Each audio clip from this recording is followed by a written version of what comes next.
helmeen.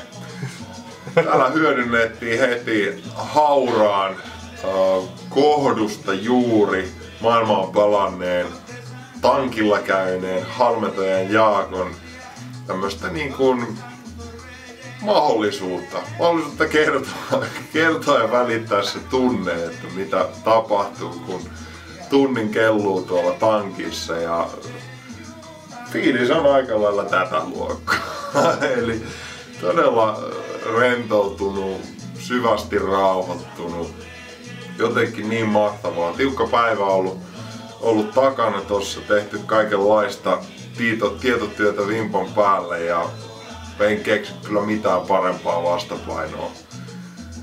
Ottaa toho alas, antaa apina mielen juosta hetken aikaa kilpaa itsensä kanssa, ja sen jälkeen kun se loppuu, niin sit päästäänkin aika mielenkiintoiselle sektorille, ja todella vahva suositus kaikille.